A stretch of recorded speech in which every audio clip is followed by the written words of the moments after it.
So, let's do a quick walkthrough before we get to the stuff where I soak myself in kerosene and light myself on fire. You don't need a conspiracy theory, just look at the math. We fight over the shiny little objects because this is politically easy. You get a nice little spot on Twitter or Facebook or on social media, maybe even a hit on cable television, but it's a lie. What was the true story of what was happening with Social Security? A couple of our PhD economists have spent months and we put it together.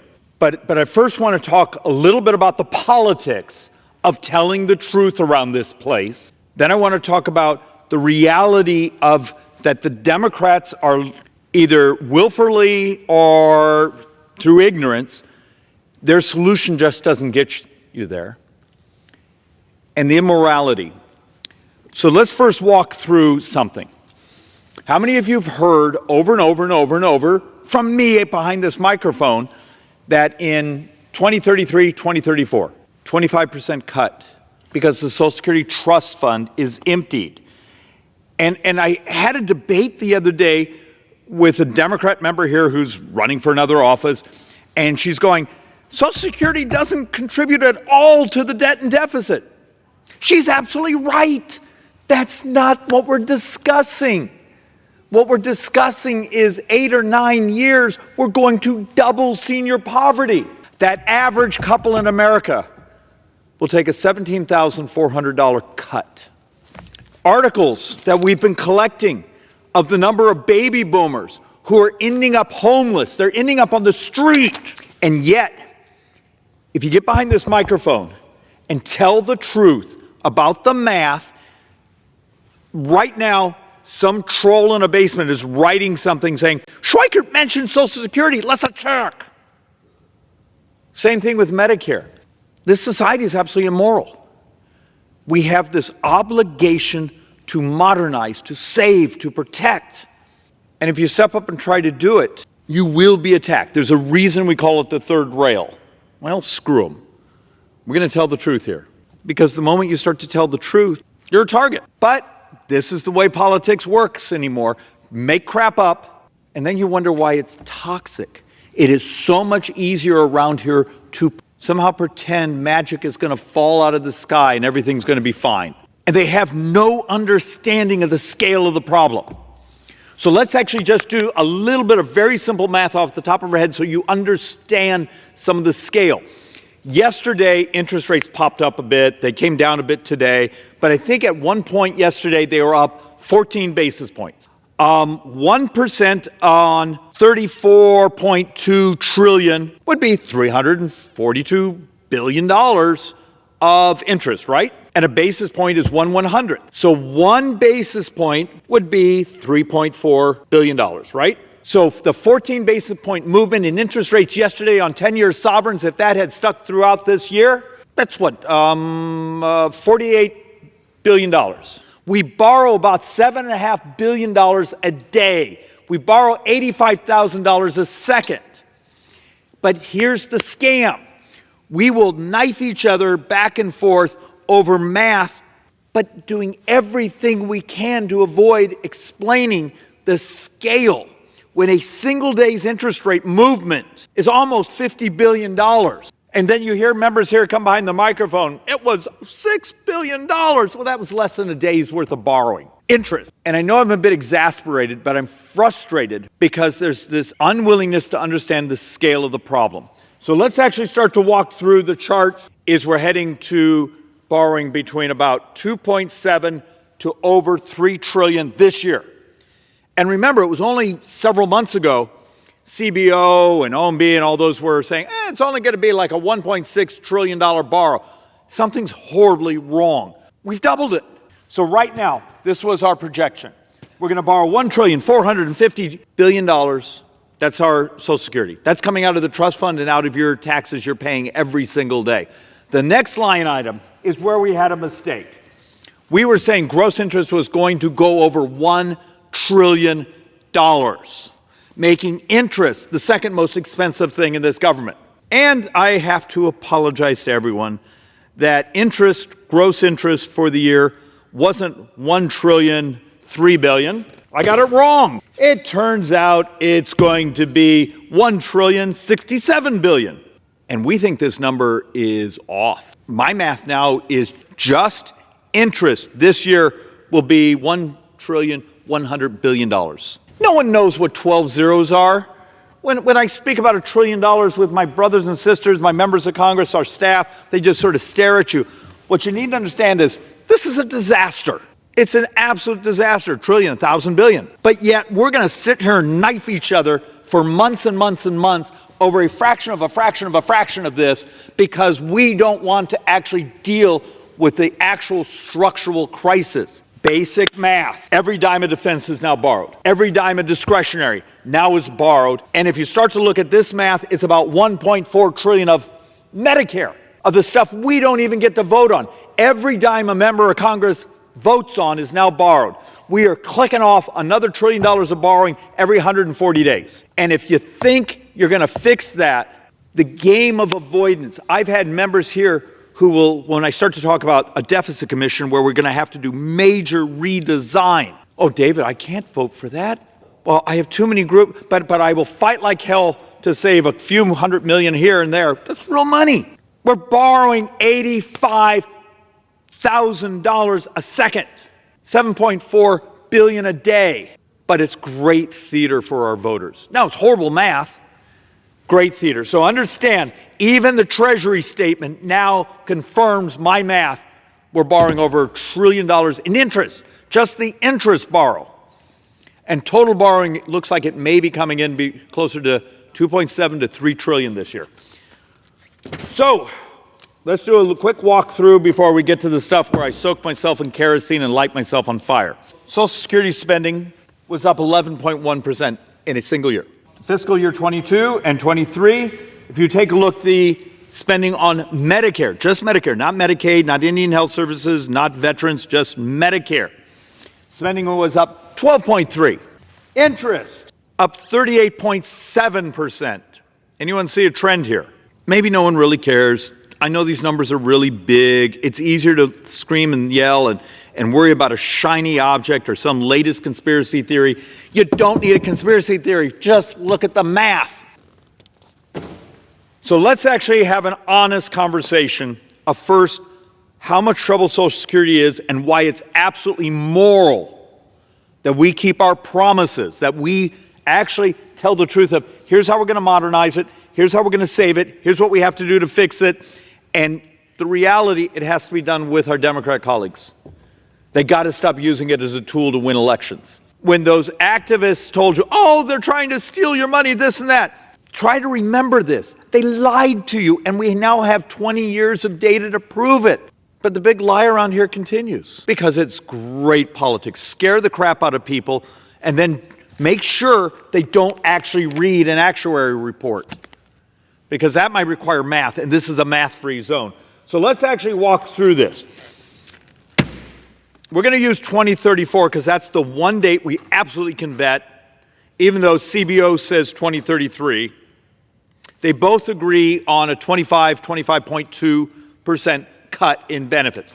So 2034, our best math is that very first year, single year number, $616 billion shortfall. That just means the trust fund is emptied, and without the trust fund to back up the payroll tax that's coming in, and then offset to the beneficiaries that there's more beneficiary checks, we got a $616 billion shortfall. That's where you get your 25% cut. And you start to understand, for lower income workers who are receiving Social Security as a couple, that's a $10,600 cut. For the average, it's that $17,400 I was talking about. For high income couples, it's over $23,000. So here's the math. The joint economic economists worked like hell on this. My job was just to torment them. 2034, if you do the Democrats, the president's solution of saying, hey, just take people over $400,000 and make them pay the 12.4%.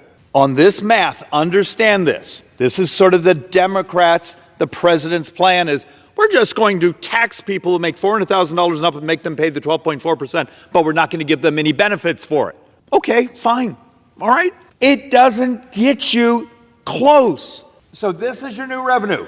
Our best model is you might get about $259 billion of income into Social Security doing it that way.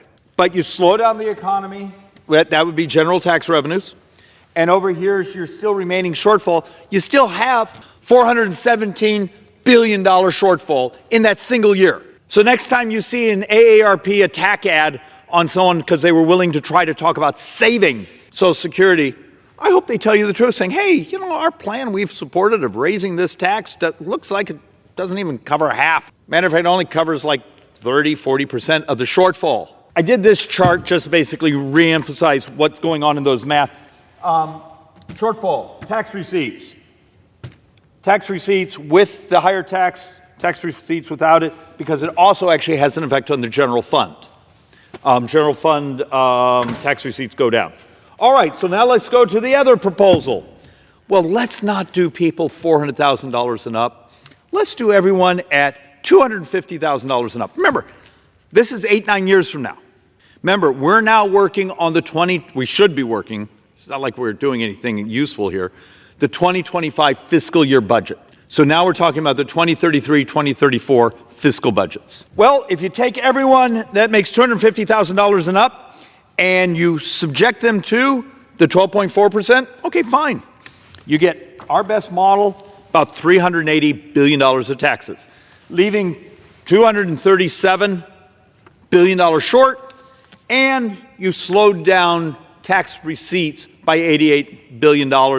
So you're going to have $325 billion shortfall. Okay, well, that's not good enough. Let's just get rid of the caps altogether. So you make if you were making 168 today, doesn't matter. There is no 168. It's just everyone pays the 12.4%. You still have pretty much the exact same shortfall. Still, model is almost identical. You slow down tax receipts by $88 billion. Their shortfall is 234. So you're basically back to what? 322.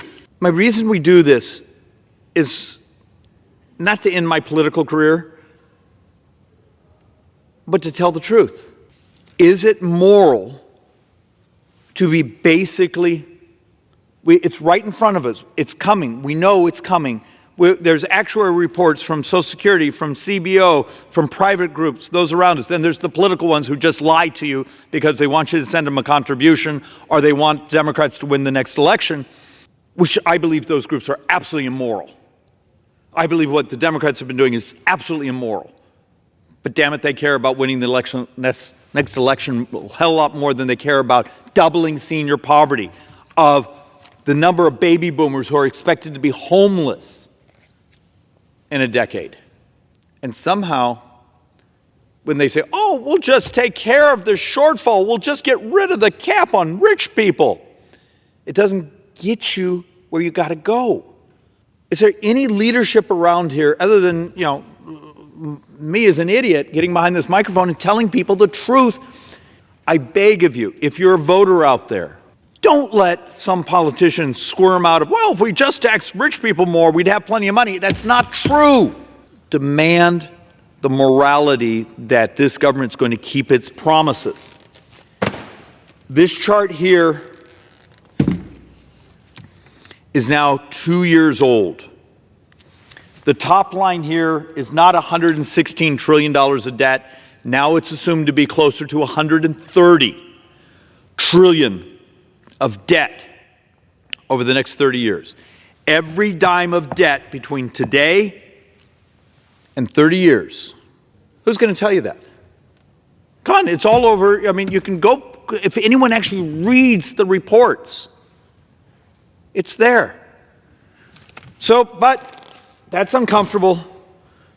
We will spend maybe this next year doing really important stuff with failed legislation, failed votes, and every single day we're going to click off another $7.5 billion of borrowing. But we'll give some beautiful speeches of how we're fighting to save this little tiny bit of money, but we're not going to tell you it's little tiny. I've seen fights on the floor that in the time the fight on the floor took, the interest clock on U.S. borrowing used up more money than the debate was fighting to save. In Washington, it's always about the money. Group after group after group after group after group are wandering the hallways this time of year, all with wonderful things for us to spend more money on. Many of them are things you really like, and they get outraged at you when you start to pull out these charts and say, could we talk about what's going on? Once again, I'll do this as my closing. Every dime of defense is borrowed. Every dime of discretionary is borrowed, and now 1.4 trillion of mandatory, things we don't even get to vote on, is now borrowed. And we're going to give these beautiful speeches of, I'm trying to save $16 billion, which is a lot of money, except it's like 2.25 days of borrowing. And we fought over that sort of amount for 7 months. And in that time, we clicked off well over another $1 trillion of borrowing, because we fight over the shiny little objects instead of the willingness to actually have an honest conversation about the structural crisis, because this is politically easy. You get a nice little spot on Twitter or Facebook, on social media, maybe even a hit on cable television, but it's a lie. How do you save this place when it won't even put batteries in its calculator? With that, Madam Speaker, I yield back.